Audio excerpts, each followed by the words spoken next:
Thanks, everyone, for coming and hanging out with us here tonight. My name is Leila O'Neill, and I'm excited to be here to share my story with you. My journey with VOA started when I was 17 years old. My mom was an employee, and still is, and I started volunteering as soon as I could. I knew I wanted to help people, and I knew that VOA was an incredible place for that. I got to see firsthand the impact that VOA had on people in our community, and I loved being able to give back through volunteering. I never imagined that I would eventually need those services myself. In 2014, I was living with my mom, who herself was in her sobriety, new in her sobriety and her stability. I was deep in my addiction and I couldn't get out. No matter how hard my mom tried to help, eventually she couldn't allow me to live with her anymore. And I found myself without anywhere to go. I had 2 sons, no money, and no way to take care of them.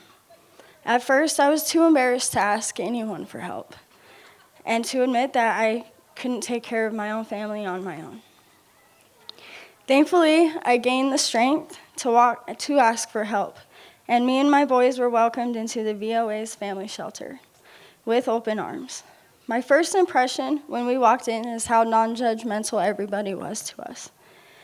It was a humbling experience to walk into a place with absolutely nothing except for what you have on you, and be treated like, and for the employees to treat you like everything you are.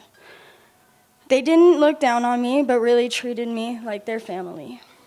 We stayed at the shelter for several months, and then I made a decision to move out of state in order to start over. But my addiction followed me there as well. And we struggled to find stable housing. I decided to come back to Reno because my youngest son at the time could reconnect with his father. But for 2 years, we bounced from motel to motel, and those were absolutely some of my darkest moments. I felt like I had really failed my boys. After those 2 years, my boys went to live with family. I was not in a good place. I hated being away from my children, and I felt like I had failed as their mom. My feelings of hopelessness led me to seeking out the wrong forms of comfort. I was high all the time. I hung out with the wrong crowd, and I was doing bad things. These decisions led me to a situation that I had never wanted to be in. I was almost trapped in a hotel room with a man that wanted to take advantage of me. Thankfully, I had escaped, and it was still one of the scariest moments of my life. The next thing I knew, I was waking up at the VOA.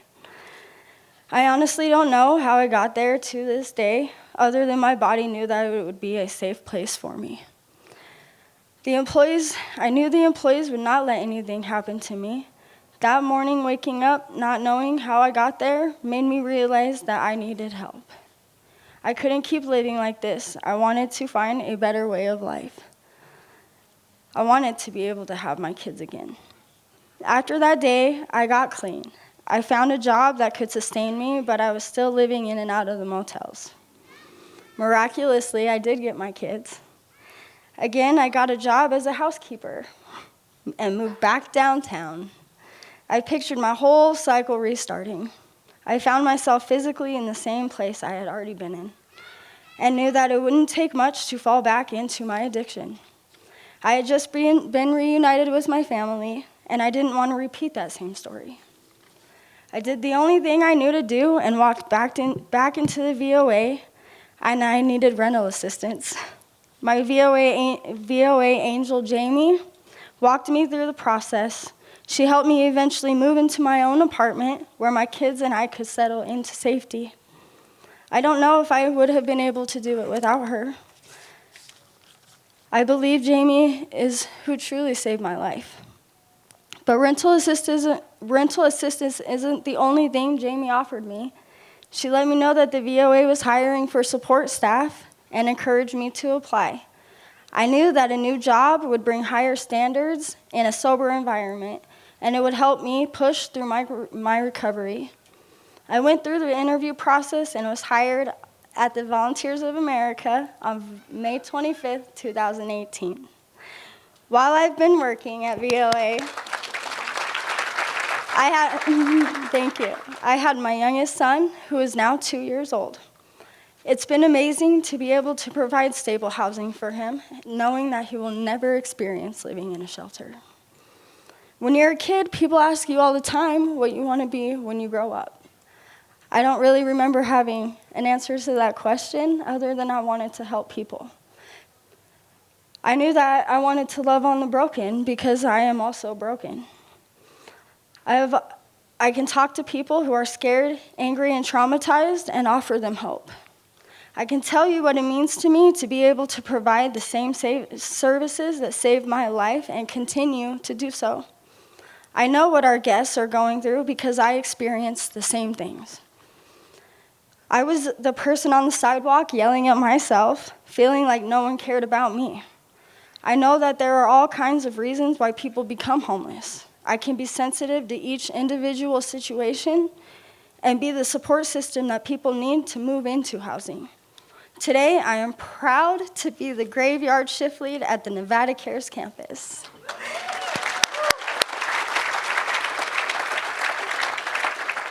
I love my job because we are there when nobody else is. When most of the resources are done for the day, we are still there with open arms. We aren't just there to offer them a place to sleep, although that is very important.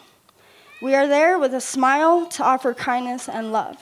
And I can see every day how that changes lives. I know that miracles are happening every day all around us. Not only have I experienced it myself, but now I get to walk with others as they find their path forward to the life they have always wanted. I am eternally grateful for the opportunity to be a light in the darkness for those who need it. Thank you for allowing me to find my purpose and pay it forward. Thank you for letting me love without barriers. Thank you for providing me shelter from the storm.